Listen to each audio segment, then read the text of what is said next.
अभी हम तीन तरह के सर्किट आपको पढ़ा के आ चुके हैं। एक तो ओनली आर, इसमें एसी सोर्स के मतलब एसी सोर्स हम अप्लाइड कर रहे हैं इन करंट एलिमेंट्स में। ओनली आर, ओनली सी मतलब ओनली कैपेसिटर या ओनली इंडक्टर एल। ये तीन सर्किट अभी हम आपको इससे पहले पढ़ाए हैं। अब हम आपको इनके कॉम्बिनेशन सर्किट्स पढ़ाएंगे, मतलब अगर ये आर और सी एक साथ आ जाए तो किस तरह से एसी उस पर क्या इफेक्ट डालेगा, किस तरह से उसमें फ्लो होगा, ये सब चीजें पढ़ेंगे हम। ठीक है, अभी बच्चों आपको हमने इस चीजों में अगर हम बोले जाए तो रेजिस्टेंस की बात की जाए, यहाँ रेजिस्टेंस आर काम करता है, यहाँ एक्ससी एंड यहाँ पे XL. This is called inductive reactance and capacitive reactance. अब कंबाइनिंग सर्किट पे सबसे पहले हम एक डायग्राम बनाते हैं। हम सबसे पहले जो सर्किट पढ़ रहे हैं बच्चों, मैं लिखता हूँ, फर्स्ट सर्किट हमारा आर एंड सी सर्किट है। मतलब हमने रेजिस्टेंस एंड कैपेसिटर को एसी सर्किट पे एक साथ सीरीज में लगाया है। अच्छा, ये सारी चीजें हम सीरीज में लगाएंगे, पैरेलल कॉम्बिनेशन अभी इसमें हमें नहीं पढ़ना है।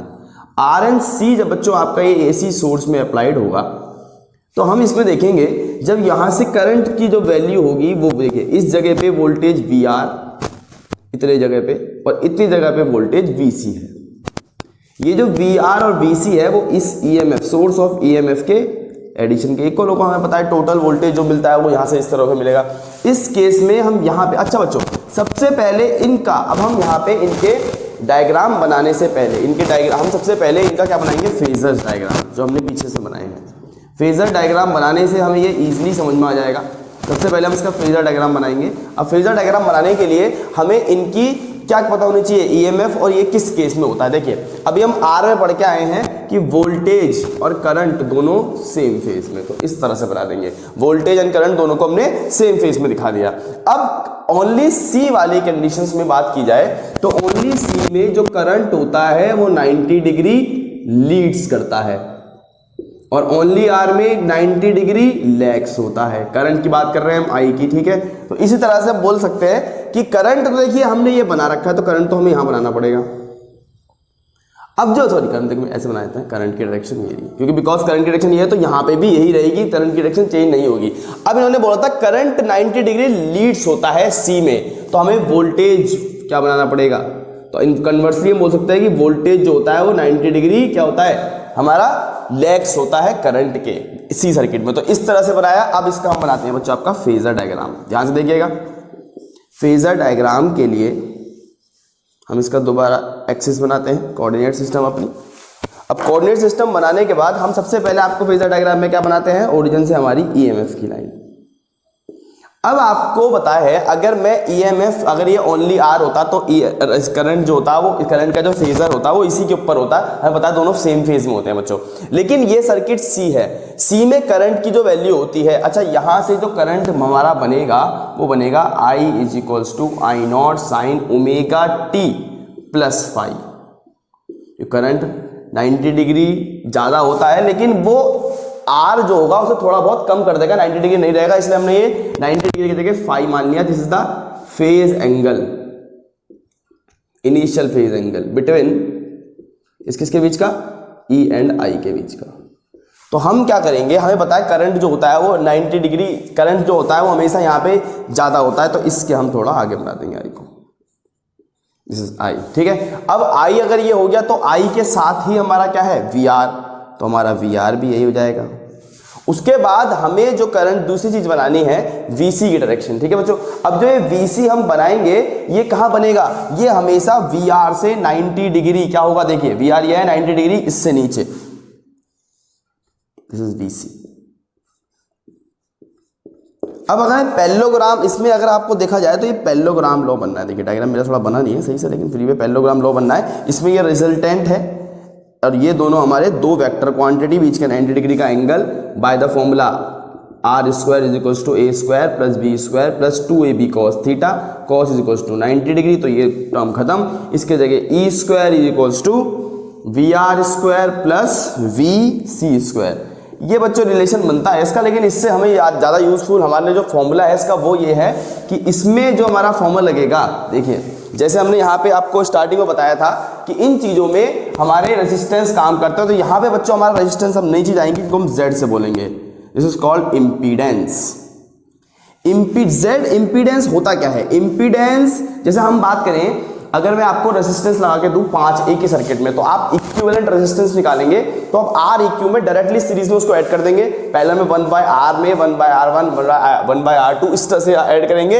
इंपीडेंस इसी तरह का होता है कि एसी सर्किट में कंबाइनिंग सर्किट्स में एक ही रेजिस्टेंस ना लेके हम उसको क्या कर देते हैं, इंपीडेंस में कन्वर्ट कर देते हैं। तो impedance is also a resistance जो XL, XC एंड R के रिजल्टेंट से बनाया जाएगा। यहां पे जो Z की वैल्यू है वो हमारी किससे बनेगी, वो हमारी बनेगी इससे, एक तो XL और एक XC और एक R²।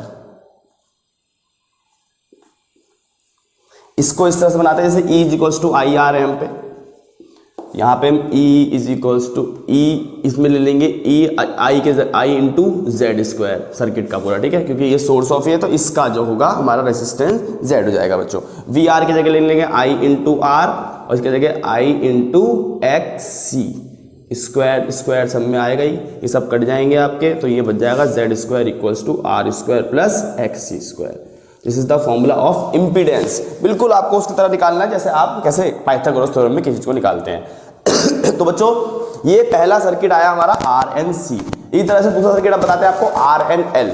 फटाफट से नोट कीजिए, फिर सेकंड सर्किट में आते हैं हमारा। इसका ये होता है कि हम बोलेंगे सी सर्किट में, अब अगर सर्किट में R और C लग रहे हैं तो वहां पे जो सर्किट काम करेगा वो काफी हद तक कैपेसिटिव सर्किट की तरह काम करेगा, क्योंकि वो करंट को बढ़ाएगा। अब प्रॉपर 90 डिग्री ना नहीं बढ़ाए कोई नहीं, लेकिन 30 डिग्री 40 डिग्री थोड़ा बहुत करंट क्या होगा, हमेशा आगे आपका फेज एंगल ज्यादा होगा। सो बच्चों अब आपका हम R सर्किट में RNC पढ़ाने के बाद आपको RNL पढ़ाते हैं। देखिए RNL जब हम सर्किट में रेजिस्टेंस और इंडक्टर एक साथ लगाएंगे तो सर्किट में क्या इफेक्ट पड़ेगा AC के। देखिए सेकंड सर्किट है हमारा RNL, मतलब रेजिस्टेंस, रेजिस्टर और इंडक्टर। आगे पीछे हम लगा सकते हैं, ऐसा नहीं है कि मैं आगे इसको मैं रेजिस्टेंस लगाऊंगा, हमेशा पीछे भी लगा सकता हूं मैं इसके। यहाँ ये रेजिस्टेंस R, इंडक्टर L, इसमें वोल्टेज VR, इसमें वोल्टेज VL, ठीक है।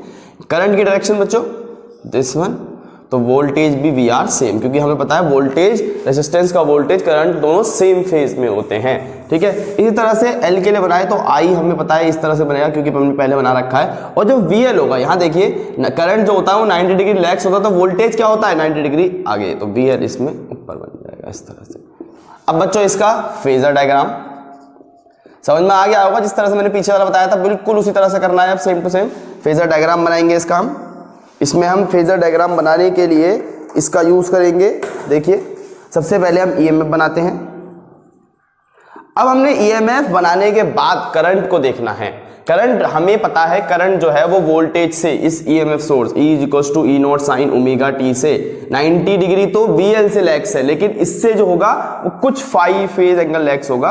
हम थोड़ा इसको नीचे बना देंगे इसके, ये फाई, ये ωt बच्चों। हाँ पीछे वाला डायग्राम में छोड़ गया था, ये ध्यान रखना। ये ωt से इसके EMF जो हमारा एंगुलर फ्रीक्वेंसी से रोटेट करता है, इसको ωt बोलते हैं। इन दोनों के बीच का फेज एंगल वन है। अब हम बनाएंगे VL।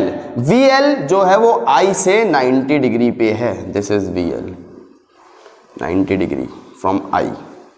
फिर वही बात, रिजल्टेंट E जो स्क्वायर रिजल्टेंट बना वो हमारा किसके VL² और VR² VL² के बराबर बना। इससे हमारा फॉर्मूला बनेगा Z² = XL² प्लस VR², तो XL² प्लस R²। सही से लिख लेते हैं बच्चों, सॉरी ये थोड़ा आगे पीछे हो गया।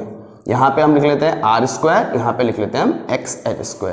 तो ये Z का फॉर्मूला हो गया हमारा किसके लिए, RL सर्किट के लिए। This is impedance of RL circuit, ठीक है। इसी तरह से बच्चों हम इसमें अगर करंट की इक्वेशन बनाएं तो I = I0 sin ωt -5 is the initial phase between source of EMF and current produced, ठीक है, इस तरह से। तो ये बच्चों आपके इस तरह के सर्किट है। आपको एक सर्किट समझ में आ जाएगा, सारे सर्किट आराम से समझ में आएंगे। इसीलिए हमने बोला था आपको चैप्टर बहुत इजी है, एक तरह से आप समझ में। सबसे पहले आपको ये तीनों बहुत अच्छे से करने हैं। इन तीनों के केसेस समझ जाएंगे आप कि किस में फेज एंगल और जो फेज एंगल होता है I और फाई इसके बीच का, E के बीच का, ये किस किस एंगल में कितने डिग्री में बनता है। इस पे C पे 90 डिग्री करंट लीड्स करता है, L पे एक 90 डिग्री करंट लैग्स करता है, ठीक है। इस तरह से अब तीसरा सर्किट आएगा हमारा LCR सर्किट। देखिए इसको किस तरह से करते हैं। अब जब LRC सर्किट तीनों एक साथ सर्किट में लगा देंगे, नोट डाउन करते रहेगा बच्चों साथ साथ। अब थर्ड सर्किट हमारा बच्चों जो आएगा वो आएगा LCR सर्किट।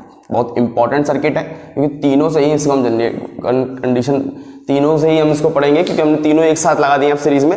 इनका डायग्राम बनाते हैं बच्चों। पहले आपका रेजिस्टेंस लगाया, फिर हमने एक कैपेसिटर लगाया, यहां पे हमने सोर्स ऑफ EMF लगा दिया। This is R, this is L, this is C। यहाँ पे VR वोल्टेज, यहाँ पे VL वोल्टेज, यहाँ पे VC वोल्टेज, ठीक है। अब यहाँ पे बात की जाए तो VI और R दोनों सेम फेज में। यहाँ बात की जाए तो दोनों अभी ये इसके तरह बनेंगे, I इधर VL ऊपर, जो हमने पीछे L और I बनाया है। यहाँ पे कुछ उल्टा बन जाएगा, I इधर और VC नीचे। जब इनके हम 90 डिग्री लैग्स, 90 डिग्री, ये बिल्कुल सेम टू सेम आपके पीछे हल्के बनाए। देखिए R और L सर्किट में हमने डायग्राम ये बनाए थे, R और C सर्किट में हमने डायग्राम ये बनाए थे, उसके तरह डायग्राम बन गए। अब इनका आता है फेजर डायग्राम। सबसे इंपॉर्टेंट इनका फेजर डायग्राम। फेजर डायग्राम के लिए बच्चों हम इसमें क्या करेंगे, फेजर डायग्राम बच्चों के दो कंडीशन बनते हैं, बहुत ध्यान से सुनिएगा। First condition when VL greater than VC, क्योंकि बच्चों दोनों में से एक का वोल्टेज इन दोनों में से हमेशा एक ना एक ज्यादा होगा, तो उसके अकॉर्डिंग हम डायग्राम बनाएंगे। अब अगर VL ग्रेटर देन VC है तो जो LCR सर्किट होगा ये हमारा क्या करेगा, थोड़ा बहुत इफेक्टिव, थोड़ा बहुत पावरफुल किसका काम करेगा, इंडक्टेंस का, इंडक्टिव सर्किट पर क्या काम करेगा आपका ये। और इंडक्टिव सर्किट में बताया जो I होता है वो क्या होता है, I0 sin omega t minus five. तो इसके अकॉर्डिंग हम फेजर डायग्राम जब बनाएंगे इसका, देखिए सबसे पहले EMF, करंट हमें बताया। अब मुझे बनाना है ये VL के अकॉर्डिंग, तो मैं करंट जो बनाऊंगा वो इसके नीचे की तरफ बनाऊंगा। 5, this is omega t of E, ठीक है। उसके बाद जो हमें VL बनाना होता है बच्चों, जैसे इस डायग्राम से समझ में आएगा आपको, VL 90 डिग्री ऊपर जाएगा और VL बड़ा है, थोड़ा बड़ा बनाइए इसको, हमने ज्यादा माना है तो बड़ा बनाइए। और जो VC है वो VL से नीचे, मतलब I से 90 डिग्री नीचे, इसके 90 डिग्री बिल्कुल स्ट्रेट लाइन पे, थोड़ा छोटा, ठीक है। ये हो गया हमारा VC, इससे 90 डिग्री इनके बीच का एंगल है, 90 डिग्री इन दोनों के बीच का एंगल है, दोनों स्ट्रेट लाइन बन गए। अब यहाँ ये हमें पता है, ये सेक्शन डालेंगे, प्रोजेक्शन जो आपका यहाँ पे डालेगा ये इस वैल्यू को दिखाएगा, और यहाँ पे जो ये वाली वैल्यू बनेगी हमारी वो बनेगी VL माइनस VC, जिसके अकॉर्डिंग हम एक impedance Z square equals to XL minus XC का होल स्क्वायर ये बनाएंगे। और ये एक इसकी रेजोनेंस कंडीशन बनेगी, ध्यान रखिएगा, जिसमें Z स्क्वायर R स्क्वायर के बराबर बनेगा। कब, जब XL और XC आपके किसी केस में बराबर बन जाएंगे। और ये बराबर क्यों बनते हैं हमें पता है, अगर मैं फ्रीक्वेंसी बढ़ाऊंगा तो L की वैल्यू बढ़ेगी और C में वो चीज घट जाती है XC की वैल्यू। तो ये दोनों केस में, एक केस में बढ़ने घटने की वजह से बराबर हो जाएंगे और एक रेजोनेंस केस बन जाएगा जिस केस में जो Z होगा वो मिनिमम होगा केवल R स्क्वायर के बराबर। ये बच्चों इसका फेजर डायग्राम है। और इसी तरह से मैं दूसरा फेजर डायग्राम क्या बनाना चाहूं, अगर VC ग्रेटर देन मैंने VL केस लिया है तो हमारा इंपीडेंस का कंडीशन बदल जाएगी। ध्यान रखिएगा, इसमें Z का जो फॉर्मूला बनेगा Z square equals to R square plus XC minus XL का whole square. This is the combining circuit of LCR circuit. याद रखिएगा ये इंपॉर्टेंट फॉर्मूला है इसका Z वाला, इसके ऊपर न्यूमेरिकल बहुत बनते हैं हमारे। और इस केस में एक रेजोनेंस कंडीशन जो बनेगी वो साथ में देखें, यहां ही समझाते हैं आपको, इसे फटाफट नोट डाउन कर लीजिएगा, फिर मैं आपको रेजोनेंस केस बताता हूं उसका ये वाला। अब रेजोनेंस केस में बच्चों होता क्या है आपका, देखिए रेजोनेंस LCR सर्किट में तब बनता है व्हेन XL और XC आपके बराबर हो जाते हैं। बराबर कब होते हैं, जब हम फ्रीक्वेंसी को इंक्रीज करते हैं बच्चों। देखिए तो इंक्रीज करने पे हमें पता है जो XL होता है, देखिए XL जो होता है directly proportional to F and XC is inversely proportional to F। तो इसे बढ़ाने साथ साथ ये घटती जाती है वैल्यू। और इसे बोले तो ये एक केस में अगर ये वैल्यू मान लीजिए 200 है और इसकी वैल्यू मान लीजिए 100 है, तो ये बढ़ाने से ये 150 पे पहुंच गया, ये 150 पे पहुंच गया, दोनों बराबर XL और XC हमारे बराबर हो गए। जिस केस में हमारा जो Z था, Z में ये वाला फॉर्मूला ये चीज हट गई हमारी, तो जेड स्क्वायर इक्वल्स टू क्या आ गया, R square. This is the minimum resistance offered by LCR circuit. तो इस केस में बच्चों इस कंडीशन को हम रेजोनेंस बोलते हैं, और ये हमारी इसमें जो फ्रीक्वेंसी बनी, जिस फ्रीक्वेंसी में ये चीज हुआ है, उसको हम क्या बोलते हैं, रेजोनेंट फ्रीक्वेंसी। इस फ्रीक्वेंसी को निकालने के लिए हम इन दोनों फॉर्मूले को बराबर करेंगे, omega L is equal to 1/ओमेगा सी, दोनों में आर, रेजोनेंस केस में omega R square equals to 1/LC से एक फॉर्मूला बना देंगे। ये इसकी रेजोनेंट फ्रीक्वेंसी निकालने का, एंगुलर रेजोनेंट फ्रीक्वेंसी निकालने का फॉर्मूला है, और फ्रीक्वेंसी निकालनी हो तो 1/2 पाई/LC लगा दीजिएगा। तो बच्चों इस तरह से हम रेजोनेंस केस निकाल सकते हैं। रेजोनेंस का मेनली आपका न्यूमेरिकल्स आ सकता है। अब रेजोनेंस को नापने के लिए एक चीज आती है क्यू फैक्टर, इसको आगे बताते हैं अभी आपको क्यू फैक्टर क्या चीज होती है। तो रेजोनेंस समझ में आया बच्चों, एलसीआर सर्किट में जब एक्सएल और एक्सी की वैल्यू किसी तरह से बराबर हो जाती है, तो उस केस में सर्किट प्योरली रेसिस्टिव सर्किट का काम करता है, बिकॉज उसमें केवल जो रेजिस्टेंस ऑफर्ड होता है वो केवल रेजिस्टर की वजह से होता है, इन दोनों की वजह से नहीं होता। ये दोनों इजीली फ्लो होने देते हैं एसी को, जिस केस में हमारा जो मैक्सिमम करंट मिलता है हमें। तो रेजोनेंस केस में हमेशा मैक्सिमम करंट का केस मिलेगा। ये आपका 11वीं क्लास के वेव और ऑसिलेशन वाले चैप्टर से रिलेट भी करता है, वहां पे भी रेजोनेंस केस पढ़ा था साउंड का। ये रेजोनेंस केस आपका इलेक्ट्रिसिटी का है, जब दो चीजों में एसी सर्किट में फ्रीक्वेंसी एक्सएल और एक्सी की बराबर हो जाती है, फ्रीक्वेंसी एक्सएल और एक्सी बराबर हो जाते हैं फ्रीक्वेंसी के केस में। एक फ्रीक्वेंसी के केस में अगर एक्सएल और एक्सी बराबर हो जाएंगे तो हम उसे क्या बोलेंगे, रेजोनेंस कंडीशन बोलेंगे। और बच्चों एक चीज आती है इसमें जेड, इन चीज के बीच में भी रिलेशन बनाते हैं हम एक, जिसको हम ट्राइंगल से डिपेंड करते हैं। इसमें z हमारा हाइपोटेनियस से डिनोट किया जाता है, और r and XL minus XC, this one, ठीक है। तो इस तरह से हम इस ट्राइंगल को इंपीडेंस ट्राइंगल बोलते हैं, ध्यान रखिएगा, इंपीडेंस ट्राइंगल। ये क्या होता है, ये रिप्रेजेंट करता है हमारा relation between r XL XC and z। मतलब कुल मिला के सारे जितने भी हमारे इस एसी सर्किट में हमने क्या पढ़े हैं, हमने अलग अलग तरह के रेसिस्टेंस पढ़े हैं, उनको रिप्रेजेंट करने के लिए, उनको रिलेट करने के लिए एक ट्राइंगल को बनाया जाता है, इसको हम बोलते हैं इंपीडेंस ट्राइंगल 90 डिग्री का, ठीक है। इस ट्राइंगल को थोड़ा सा पढ़ लीजिएगा, इसके ऊपर क्वेश्चंस बन सकते हैं हमारे। अगर ये आपको पूछ रहा तो आपको पता है पाइथागोरस थ्योरम से आप कोई भी चीज निकाल सकते हो इसमें। ये हमारा एलसीआर सर्किट है बच्चों। आप इसका रेजोनेंस केस का मैं आपको वैल्यू निकालने का तरीका क्यू वैल्यू के क्यू फैक्टर के बारे में बताएंगे, ठीक है। नोट डाउन कीजिए फटाफट। सो बच्चों रेजोनेंस कंडीशंस की बात करते हैं अब आपके हम। रेजोनेंस जो भी आपको हमने बताया, रेजोनेंस कब बनता है आपका एलसीआर सर्किट में, when XL equals to XC, then Z equals to Z square, Z equals to √r² plus omega L minus 1/ओमेगा सी होल स्क्वायर। ये जीरो केस में जब बनेगा तो इस चीज को नापने के लिए अभी मैंने फॉर्मूला आपको बताया था इसका, फ्रीक्वेंसी का omega are equals to 1/√LC बनेगा बच्चों आपका, ठीक है। इसे नोट डाउन कर लीजिएगा आप, पहले भी आपने नहीं करा हो तो। अब यहां से एक चीज आएगी आपकी क्यू फैक्टर या क्यू वैल्यू बोल देते हैं इसको कहीं कहीं हम।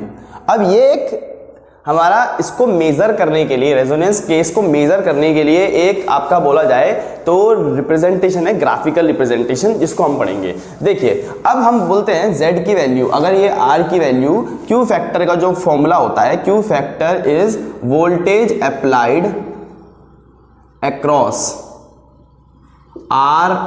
L और C डिवाइडेड बाय या ratio voltage applied across resistance R, ठीक है। इस तरह से ये इसका फॉर्मूला है, मतलब Q वैल्यू या Q factor is the ratio of voltage applied across L और C and to the ratio of voltage applied across R। अब यहां से वोल्टेज की बात की जाए तो वोल्टेज इसका I इंटू एक्सएल या ओमेगा R, ठीक है, इस तरह से निकल जाएगा, और यहां पे इसका I इंटू R, ये कट गया, तो एक्सएल और एक्सी, सॉरी दोनों ले लेते हैं, तो एक्सएल और एक्सी, ये इसका बेसिक वैसे फॉर्मूला होता नहीं है, इसका इससे ज़्यादा यूज हम करेंगे। अभी एक फॉर्मूला आएगा हमारा Q इज इक्वल्स टू, हमारा फॉर्मूला बनेगा, इसके जगह रेजोनेंस केस 1/R और इसके जगह हम लगा देंगे ओमेगा R बच्चों आपका, दिस वन, तो 1/√LC। ये Q वैल्यू निकालने का फॉर्मूला है हमारा Q फैक्टर का, ठीक है। इस तरह से Q फैक्टर निकाल सकते हैं आप। और एक फॉर्मूला इसका बनता है Q is equals to omega R, resonant frequency upon delta omega. अब ये डेल्टा ओमेगा आपको बताते हैं हम, सॉरी 2 डेल्टा ओमेगा, ये भी आपको फॉर्मूला बताते हैं डायग्राम के अकॉर्डिंग। देखिए अब यहाँ डायग्राम आपका, ग्राफिकल रिप्रेजेंटेशन। अब हम बात करते हैं बच्चों, ये ग्राफ जो बना है ओमेगा आर और रेसिस्टेंस के लिए बनाया गया है, ठीक है, आर और ओमेगा आर के बीच का, इस तरह से बोला जाए, क्यू वैल्यू निकालने के लिए, क्यू फैक्टर निकालने के लिए। अब ग्राफ जो बनता है हमें पता है ओमेगा आर, अगर मैं वैल्यू ओमेगा की वैल्यू बढ़ाऊं तो रेजिस्टेंस में फर्क नहीं पड़ता, लेकिन एक्सएल और एक्सी पे इफेक्ट पड़ता है हमारा, ठीक है। ये हमारा करंट भी बता सकता है इसमें, क्योंकि रेजिस्टेंस और करंट इसके अकॉर्डिंग बताया जाएगा। अब यहां से हम इसको डायग्राम बनाएंगे तो पहला एक मैक्सिमम वैल्यू पे, इस वैल्यू पे ये देखिए दो फ्रीक्वेंसी केस, ये फ्रीक्वेंसी पहली वन, यहाँ पे ओमेगा 1 मान लेंगे इसको, यहाँ ओमेगा 2 फ्रीक्वेंसी। हमने फ्रीक्वेंसी बढ़ाई एक्सएल, देखिए फ्रीक्वेंसी बढ़ाएंगे तो हमने बताया था फ्रीक्वेंसी बढ़ाएंगे तो एक्सएल तो बढ़ेगा और एक्सी घटेगा, ठीक है। तो एक्सएल एक्सी बढ़ा, एक केस में जाके इस पॉइंट पे जाके दोनों बराबर हो गए और यहां पे हमें रेजोनेंस बन गया, इस फ्रीक्वेंसी को हम ओमेगा आर बोलेंगे। उसके बाद फिर हम रेजोनेंस बढ़ाएंगे तो फ्रीक्वेंसी हमारी फिर इस केस में आ जाएगी। इन दोनों के बीच के गैप को हम 2 डेल्टा ओमेगा बोलते हैं, मींस डेल्टा ओमेगा ये गैप होता है हमारा, distance between the given frequency and the resonant frequency, ठीक है। इस ग्राफ को बच्चों बुला लेगा क्यू फैक्टर का ग्राफ होता है, क्यू वैल्यू, इस क्यू फैक्टर जो होता है वो क्यू वैल्यू इसके अकॉर्डिंग निकाली जाती है, इस ग्राफ के अकॉर्डिंग। ये हमारा मैक्सिमम पीक वैल्यू होता है रेजोनेंट का। ये दोनों इनके ये जगह को हम बैंडविड्थ भी बोलते हैं, इस चीज को बैंडविड्थ, ठीक है। ये हमारी दो अलग अलग फ्रीक्वेंसी लिए हमने, ओमेगा 1 ओमेगा 2। यहाँ पे इस केस में आने के बाद ओमेगा आर, जैसे हम फ्रीक्वेंसी पे एक क्रिटिकल केस में आएंगे, एक फ्रीक्वेंसी पे आएंगे, दोनों केस में एक्सएल एक्सी बराबर हो जाएंगे और रेजोनेंस केस बन जाएगा, जिस केस में हमें मैक्सिमम करंट प्रोड्यूस होगा, ठीक है। इसका जो फॉर्मूला ये अच्छे से याद कर लीजिएगा, इसके ऊपर न्यूमेरिकल बन सकते हैं इस केस में।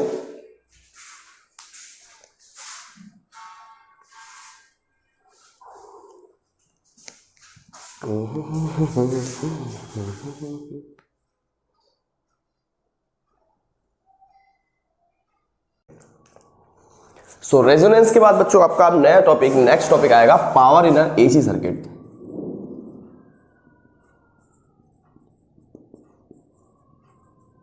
तो हम अब तक जितने भी पावर पढ़ के आए हैं वो, जैसे पावर की बेसिक फॉर्मूले की बात की जाए, आपका P = VI in a DC circuit. DC circuit में पावर का जो फॉर्मूला होता है वो P = VI, P = V²/R, इस तरह से फॉर्मूले थे हम पे, रेजिस्टेंस के फॉर्म में, करंट और वोल्टेज की फॉर्म में। इसी तरह से हम एसी सर्किट में भी पावर का फॉर्मूला देखेंगे, ठीक है। लेकिन एसी सर्किट में अलग अलग तरह के डिवाइस लगने की वजह से वोल्टेज करंट की जगह हमें यहाँ पे एसी सर्किट में हमें इनके जगह एक्सएल, एक्सी, ठीक है, ओमेगा, ये सब चीजों का यूज कर सकते हैं, फ्रीक्वेंसी का यूज कर सकते हैं, तो बहुत सारी चीजें नहीं आएंगी इसमें। तो पावर का फॉर्मूला जो होगा मैं आपको डायरेक्टली डिस्ट्रीब्यूट करता हूं, P = VI, because V = V0 sin omega t and since I also = I0 sin omega T.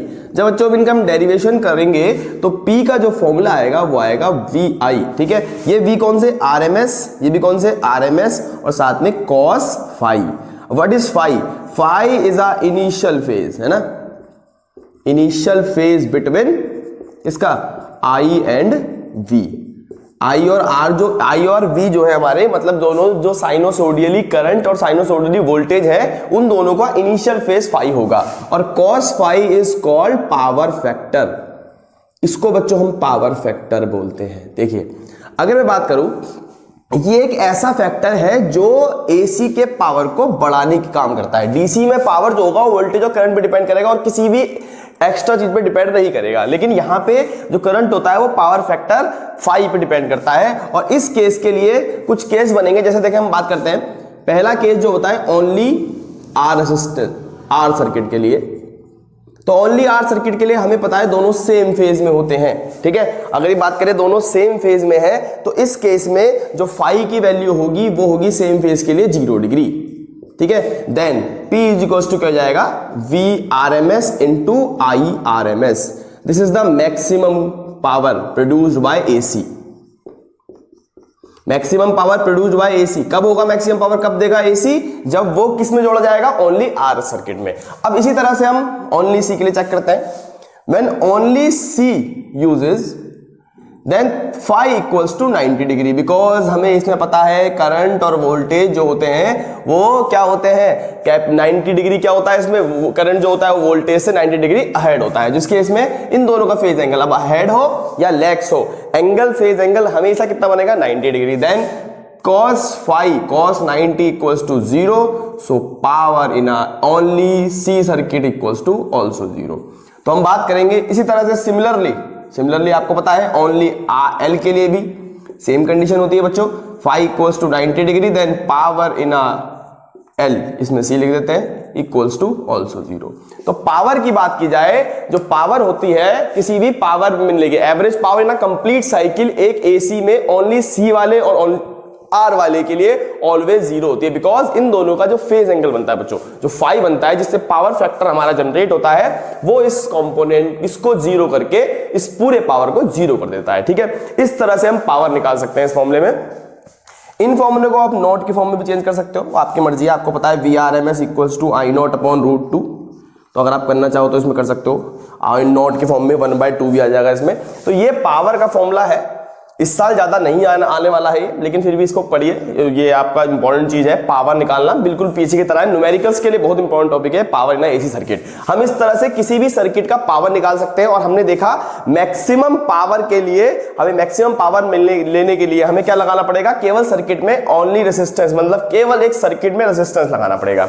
इसी तरह से बच्चों अगर कॉम्बिनेशन की बात आ जाए, तो कॉम्बिनेशन में cos phi के वैल्यू चेंज जाते हैं, like XL minus XC upon R, ये LCR सर्किट के लगेगा। और इसी तरह से cos phi के लिए XL upon R, XC upon R इस तरह से लगा लेंगे। ये cos phi जो होता है, ये पूरे कॉम्बिनेशन, ये हमारा जो पावर फैक्टर है कॉम्बिनेशन सर्किट के लिए है। ठीक है, इस कॉम्बिनेशन सर्किट के लिए XL minus XC upon R, इस तरह से आप इसको वैल्यू निकाल सकते हैं। और अगर आपका ये XC नहीं है, केवल L और R सर्किट है, तो आप XC हटा देंगे तो XL अपॉन R, इस तरह से पावर फैक्टर निकल जाएंगे आपके। ठीक है, अच्छा अब ये आप नोट डाउन कर लीजिए, और मैं जो भी नोट्स प्रॉपर जो नोट्स होते हैं चैप्टर के, जिसमें आप डेरिवेशन सब मिलेंगे, वो आपको मैं डिस्क्रिप्शन में डाल दिया करूंगा, वो आप वहां से डाउनलोड कर सकते हैं आगे के नोट्स इसके। ठीक है, तो जो ये शॉर्ट्स टाइप में नोट्स हैं, आप इसे डाउनलोड कर लीजिए, फिर इसे नोट कर लीजिए, सॉरी, उसके बाद मैं जो आपको लिंक में डालूंगा वो आप डाउनलोड कर लीजिएगा बाद में। फटाफट नोट करिए, फिर आगे बताते हैं।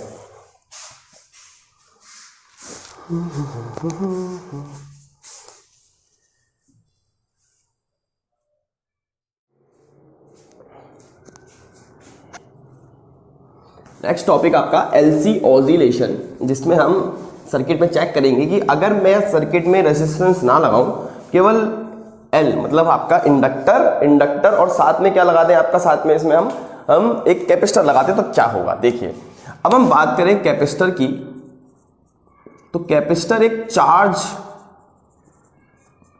को रखने वाला डिवाइस है, मतलब इसको चार्ज को स्टोर करके रखता है। तो अगर मैं एक चार्ज कैपेसिटर, अनचार्ज नहीं चार्ज कैपेसिटर, एक इंडक्टेंस में लगाऊं, तो क्या होगा, यहां से बच्चों समझ लो एक तरह का चार्ज जाएगा, चार्ज जाने से करंट, अब चार्ज की बात की है, चार्ज फ्लो हो रहा है तो करंट तो फ्लो होगा ही होगा।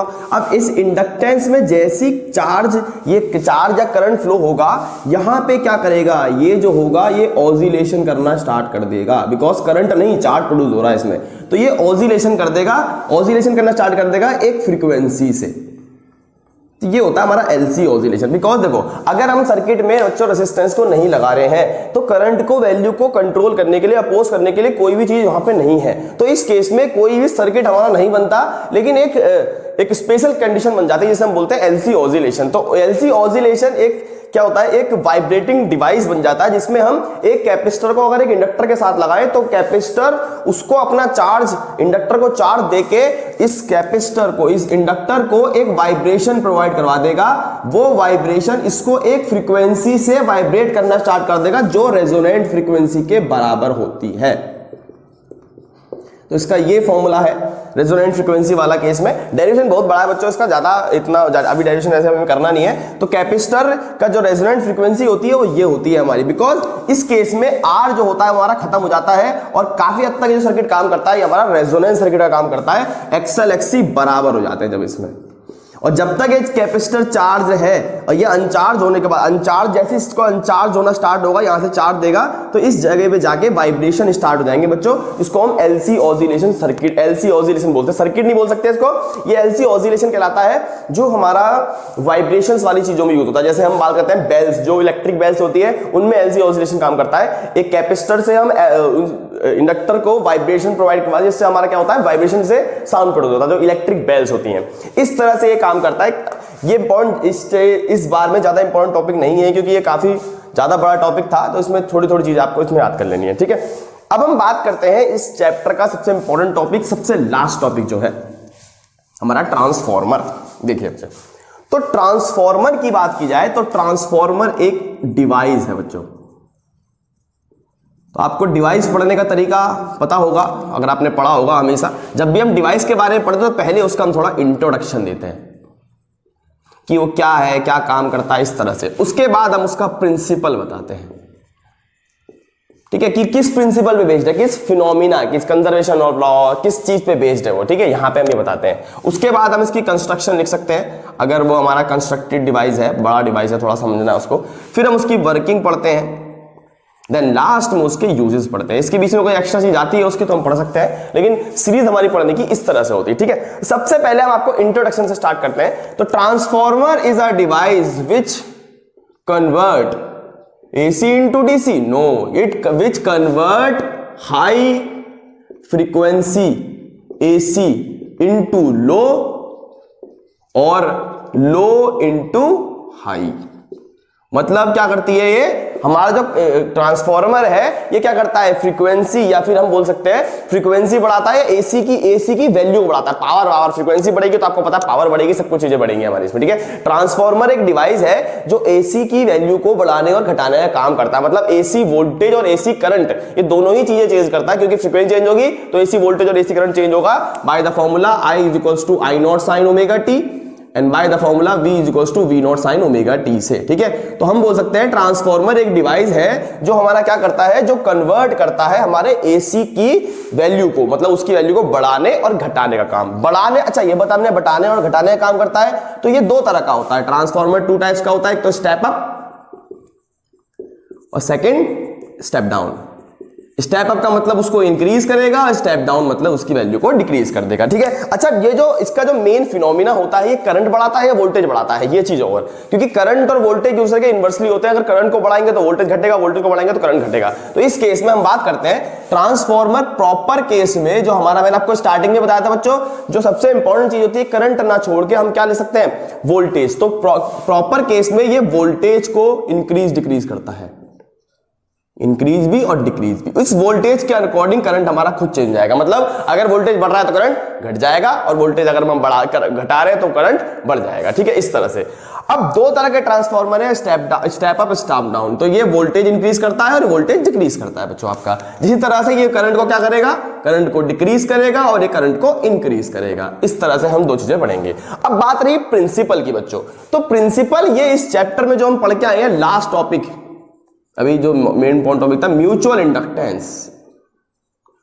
म्यूचुअल इंडक्टेंस या म्यूचुअल इंडक्शन पे बेस्ड होता है ये। म्यूचुअल इंडक्शन लिख देते हैं, सॉरी, म्यूचुअल इंडक्शन पे बेस्ड होता है। म्यूचुअल इंडक्शन में क्या होता है बच्चों, दो कॉइल्स, एक के flux primary and secondary, primary में फ्लक्स चेंज, सेकेंडरी में करंट प्रोड्यूस, सेकेंडरी में करंट चेंज, प्राइमरी में करंट, सेकेंडरी में फ्लक्स चेंज, प्राइमरी में करंट प्रोड्यूस। इस तरह से हम प्रिंसिपल यूज करते थे म्यूचुअल इंडक्शन।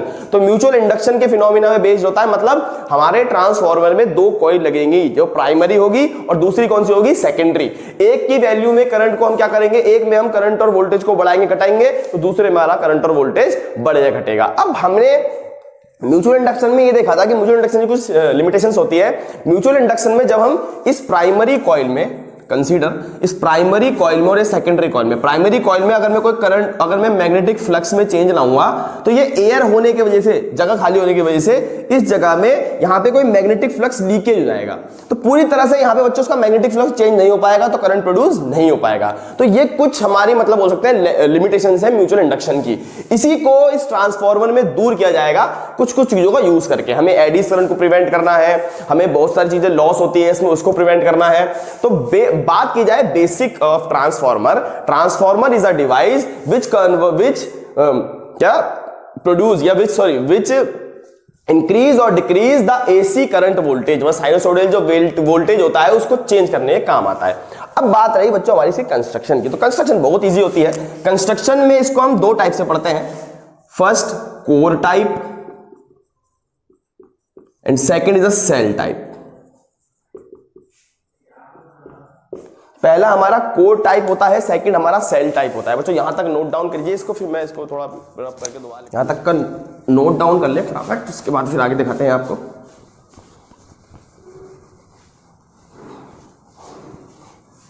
ठीक है, तो हम बच्चों को कहाँ थे, कंस्ट्रक्शन पे। ठीक है, अब कंस्ट्रक्शन की बात की जाए तो कंस्ट्रक्शन से स्टार्ट कर रहा हूँ, आगे का आप नोट डाउन कर लिया होगा। कंस्ट्रक्शन जो होती है इसकी दो टाइप की होती है, पहली हमारी शेल टाइप और दूसरी हमारी कोर टाइप।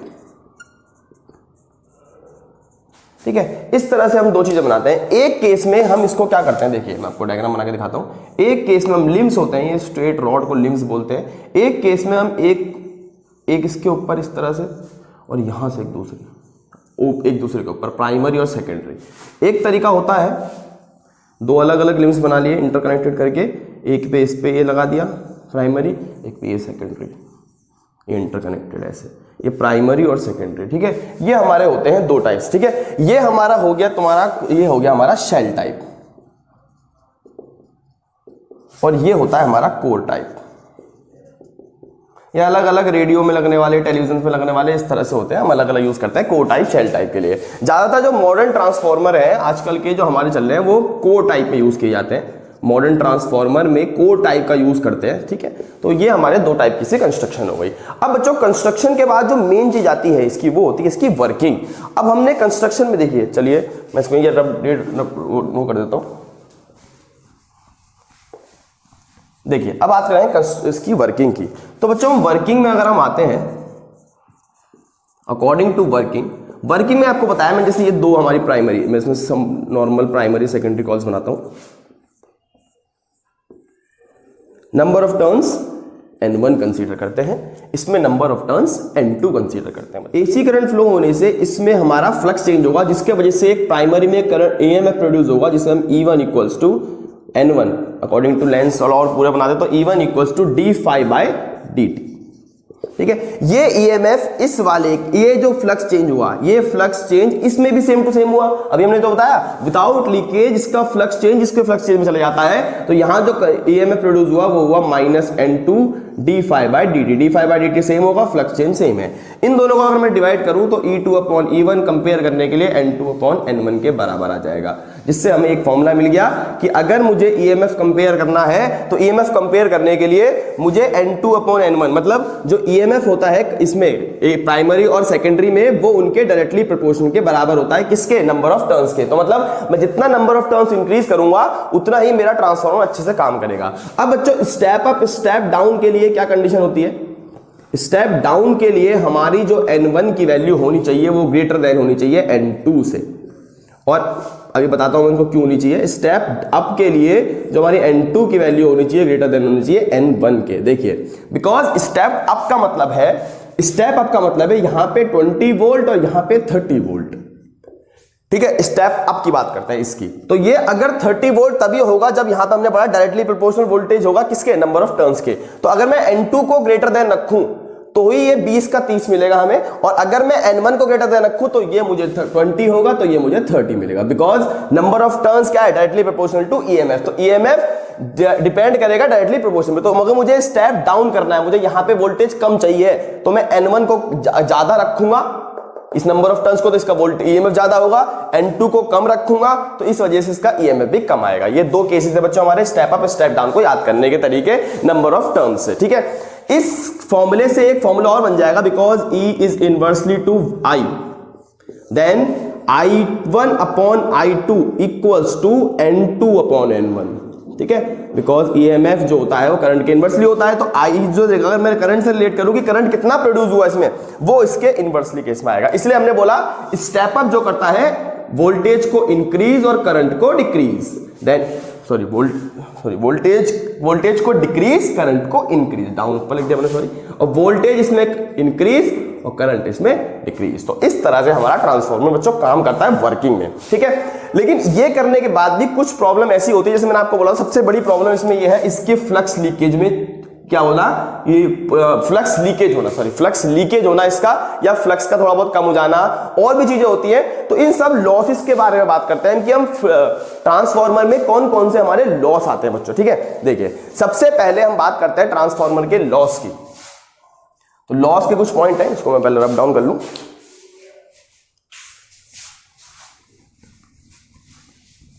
अच्छा, हर चीज की लॉस से पहले एक बात बताना चाहता हूं आपको। हर चीज की एक बच्चों एफिशिएंसी होती है, ये आपने पहले भी पढ़े होगे तो इसमें बताया था हम आपको। एफिशिएंसी की बात की जाए तो हर कोई भी डिवाइस होता है उसकी एक एफिशिएंसी होती है कि एफिशिएंसी जो हमने 11वीं क्लास में बहुत अच्छे से पढ़ी होंगी, अगर आपने पढ़ी है, एफिशिएंसी ऑफ ट्रांसफॉर्मर की बात की जाए तो किसी की भी एफिशिएंसी निकालनी हो तो आपको हमेशा ऐसे लेंगे output power upon input power, और एफिशिएंसी हमेशा परसेंटेज में हो तो 100 से मल्टीप्लाई करके परसेंटेज निकाल दो इसकी। This is the efficiency of a transformer, ठीक है। मैक्सिमम एफिशिएंसी 60-70% से ऊपर नहीं होती, थोड़ा बहुत लीकेज आता ही है हमारा, ठीक है। अब हम बात करें लॉस की, ठीक है। अब loss, what types of loss? Energy loss, energy loss in a transformer. Transformer में क्या क्या एनर्जी लॉसेस होते हैं बच्चों, हम इसके बारे में जानेंगे। देखिए, अब ट्रांसफॉर्मर की बात की जाए तो ट्रांसफॉर्मर एक वायर रिलेटेड डिवाइस है, मतलब वायर्स है उसमें हमारा, क्योंकि प्राइमरी कॉइल जो सेकेंडरी कॉइल बनेगी वो वायर से बनेगी। सबसे पहली जो आती है इसमें वो आता है हमारा हीटिंग लॉस, मतलब वायर्स की वजह से होने वाला हीटिंग लॉस, इसको कॉपर लॉस के नाम से भी जानते हैं। कॉपर्स के वायर यूज करते हैं हम बाउंडिंग करने के लिए, आपको पता होगा इसको। अच्छा, हमें लॉस पढ़ने हैं लेकिन साथ में लॉस के बारे में नहीं जानना है हमें कि लॉस क्या होता है। लॉस तो हमें नहीं पता, हमें उसको पता है हम उसे कैसे दूर करते हैं ट्रांसफॉर्मर में। तो हीटिंग लॉस को दूर करने के लिए हम जो वायर्स यूज करते हैं वो बच्चों थिक यूज करते हैं। थिक वायर्स होंगे तो क्या होगा, रेसिस्टेंस कम होगा, ठीक है। रेसिस्टेंस थिक वायर होंगे मतलब एरिया ज्यादा है, एरिया ज्यादा है तो रेजिस्टेंस कम हो जाएगा। रेजिस्टेंस कम होने से इसका हीटिंग इफेक्ट भी कम हो जाएगा, because H = I² × RT, directly proportional to H is directly proportional to R। तो बच्चों हम थिक वायर यूज करके, लंबे वायर्स तो यूज करने ही है, बाउंडिंग करनी है, उससे कोई फर्क नहीं पड़ना, उससे और रेजिस्टेंस बढ़ेगा। लेकिन वायर को बहुत मोटा यूज करते हैं, इसके ये एरिया बढ़ने से रेजिस्टेंस हमारा डिक्रीज हो जाता है, बिकॉज इनवर्सली प्रोपोर्शनल रिलेट करता है। तो पहला लॉस तो हम इस तरह से बचा लेते हैं इसमें, ठीक है। सेकेंड लॉस में आते हैं हमारा, और लॉस होगा हमारा इसका एडी करंट लॉस, ये बहुत इंपॉर्टेंट है। एडी करंट लॉस बच्चों, एडी करंट हमने अभी पीछे टॉपिक में, इस पहले वाले टॉपिक्स में आता है हमारा एडी करंट। एक हमारा वेव लाइक करंट्स होते हैं जो बहुत तेजी से बनने वाले करंट होते हैं, शॉर्ट सर्किट में बनने वाले करंट, जैसे पानी में करंट जो बनते हैं वैसे हमारे अगर इसके अंदर बन जाए किसी भी एक, और ये मेटेलिक करेक्टर में बनते हैं। जब बल्क मटेरियल मिलता है तो बल्क मटेरियल बनते हैं, जब कुल मिला के इलेक्ट्रॉन्स को जगह नहीं मिलती तो बहुत तेज करंट प्रोड्यूस होता है, तो इसे एडी करंट बोलते हैं। इसको लॉस करने के लिए हम दोनों जो होती है उसको लैमिनेटेड कर देते हैं। किसको? कॉइल्स को। Coil should be laminated. Laminated करने से वो जो चीज होती है हमारी, जो कॉइल्स होती है, लैमिनेटेड करने से इसका जो भी करंट का जो प्रोड्यूसन होता है वो बाहर नहीं जा पाता, एडी करंट प्रोड्यूस करने से बच जाता है ये, ठीक है। तो इस तरह से हम एडी करंट को बचा सकते हैं। उस तरह से और भी लॉसेस है इसमें। थर्ड लॉस हमारा देखिए, देखते जाइए, हिस्टेरेसिस लॉस, ये थोड़ा बताता हूं आपको। This is the loss produced by magnetic effect, मतलब मैग्नेट बोल सकते हैं। मैग्नेट में आपको पता है दो तरह की जगह, अगर हम मैग्नेट की बात कीजिए, इसमें मैग्नेट का यूज होता है, कॉइल जो वो लगाते हैं तो वो कॉइल मैग्नेट बन जाती है। उस मैग्नेट के मैग्नेटाइज्ड एंड डीमैग्नेटाइज्ड होने की वजह से जो होता है थोड़ा बहुत लॉस होता है। मतलब बार बार मैग्नेट क्या होती है, मैग्नेटाइज्ड होती है, फिर डीमैग्नेटाइज्ड होती है, मैग्नेट होती है, मैग्नेटाइज्ड होती है, डीमैग्नेटाइज्ड, जिसके वजह से हिस्टेरेसिस लॉस बोलते हैं इसको। ये टॉपिक भी थोड़ा सा अब आ नहीं रहा है, इसलिए आपको थोड़ा सा समझ में नहीं आएगा। हिस्टेरेसिस बोला जाता है तो एक तरह से कर्व बनाता था जिसमें हम मैग्नेटाइजेशन, वो क्या बोलते हैं, मैग्नेटाइज और डीमैग्नेटाइज के बारे में पढ़ते हैं। तो बॉडी कैसे मैग्नेटाइज होती है और कैसे वापस डीमैग्नेटाइज होती है, ठीक है, इस तरह से। तो जो थर्ड यूज में आते हैं इसके हमारा hysteresis loss. What is hysteresis loss? पहले हम हिस्टेरेसिस के बारे में जानेंगे। बच्चों हिस्टेरेसिस जो होता है, हिस्टेरेसिस एक कर्व से रिप्रेजेंट करता है, जो हम 5th चैप्टर में जो पार्ट हमारा रिड्यूस हो गया उसमें था ये। Hysteresis is the property of magnet which is magnetised and demagnetised. जैसे मतलब हर एक साइकिल में, हर एक एसी के साइकिल में एक बार जो हमारी कॉइल होती है, जो हमारी कॉइल इसमें यूज करते हैं हम, उस कॉइल का एक बार मैग्नेटाइज्ड होता है और एक बार डीमैग्नेटाइज्ड होता है। जिसके वजह से इसके वजह से हमारा एक लॉस होता है जो हम हिस्टैरिसीस लॉस बोलते हैं। मतलब ट्रांसफार्मर में थर्ड टाइप ऑफ लॉ हमारा हिस्टैरिसीस लॉ होता है जो मैग्नेट के वजह से होता है। मैग्नेट की प्रॉपर्टी, इंटरनल प्रॉपर्टी, जब भी मैग्नेट मैग्नेटाइज से डीमैग्नेटाइज्ड होगी तो उस केस में वो हिस्टैरिसीस लॉस के अंदर जाएगा। इसको खत्म करने के लिए हम एक ऐसी चीज लेते हैं जिसका हिस्टैरिसीस लॉस सबसे कम होता है, जो होता है हमारा सॉफ्ट आयरन। तो जब भी हम वाइंडिंग करते हैं किसी भी कॉपर वायर की तो सॉफ्ट आयरन कोर पे करते हैं, जिसके वजह से इसका हिस्टैरिसीस लॉस सबसे लोवेस्ट होता है। तो इसका हम इसको मिनिमाइज कर सकते हैं बच्चों, ठीक है। 30 यूज हमारे ये हो गए हैं इसके। उसके बाद हम आगे आते हैं और यूजेस में। देखिए थर्ड यूज हमारा ये हो गया। उसके बाद जो हमने स्टार्टिंग से पढ़ के आए थे, फिफ्थ हमारा फ्लक्स लीकेज जो होता है, लीकेज आपको पता है, लीकेज देखो नाम से पता चल रहा है लीकेज है, मतलब कुल मिला के, क्योंकि हमने एक बात कही थी आपका म्यूचुअल इंडक्शन में बच्चों, आपका प्राइमरी से सेकेंडरी में जो फ्लक्स का कन्वर्जन होना चाहिए वो बिल्कुल इक्वल होना चाहिए। मतलब बीच में कोई भी लीकेज होना नहीं चाहिए। यहां से अगर फ्लक्स मुझे 20 वेबर मिला है तो यहां पे भी वो 20 वेबर ही जाना चाहिए।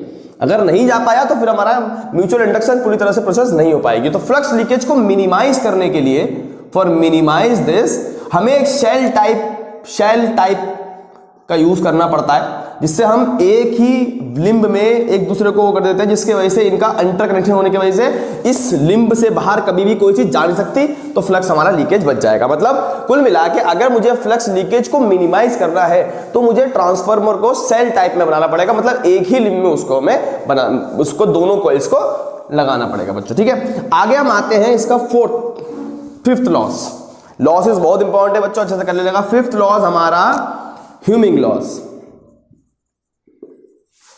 लॉस जो होता है वह प्रोड्यूस होता है हमारा साउंड से। ये आपने बहुत सुना भी होगा, जब आप कभी भी ट्रांसफार्मर के सामने जाते हैं तो आपको एक ह्यूमिंग साउंड प्रोड्यूस होता है जो हमारा साउंड प्रोड्यूस करता है। तो ह्यूमिंग लॉस जो होता है वो साउंड के वजह से होता है। और ये एक प्रॉपर्टी होती है इसकी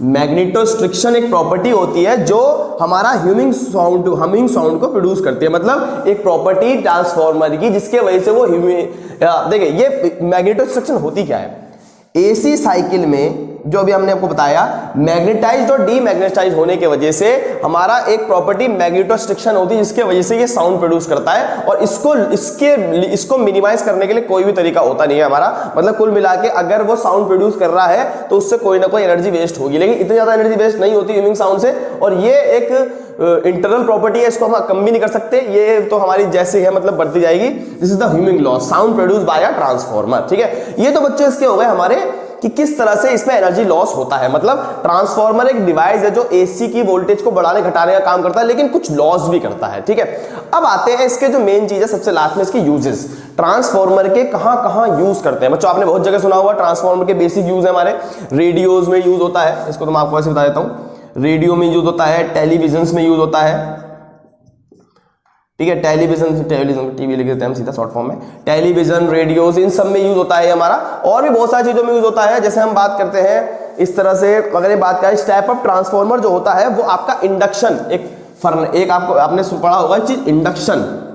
व्हाट इज इंडक्शन? जो चूल्हा होता है ना, इंडक्शन फर्नेस, जो हमारे घरों में हम इंडक्शन चूल्हा यूज करते हैं उसको बोलते हैं इंडक्शन फर्नेस। उसमें भी इसका यूज होता है हमारा ट्रांसफार्मर का, जिससे क्या करता है, स्टेप अप ट्रांसफार्मर इसके वोल्टेज को बढ़ाता है। तो वोल्टेज बढ़ाने से हम आराम से इंडक्शन फर्नेस में मेटल को क्या कर सकते हैं, मेल्ट कर सकते हैं। ऐसी जगहों पे ट्रांसफार्मर का यूज होता है।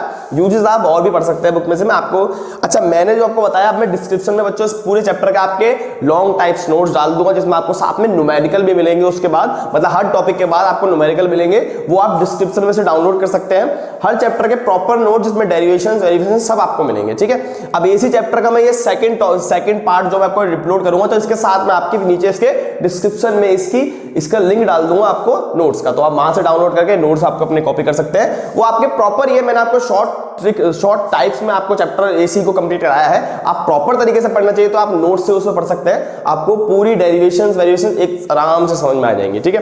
अब इसके बाद मैं आप यहाँ पे आपके और चैप्टर डालूंगा। मैंने पहली वीडियो बनाई है बच्चों, ये पहली एसी चैप्टर की, जिसमें मैंने पूरा चैप्टर एक साथ डाला है। तो प्लीज इसे लाइक और शेयर कीजिए और मैं मिलता हूँ आपसे आगे नेक्स्ट वीडियो में। Thank you.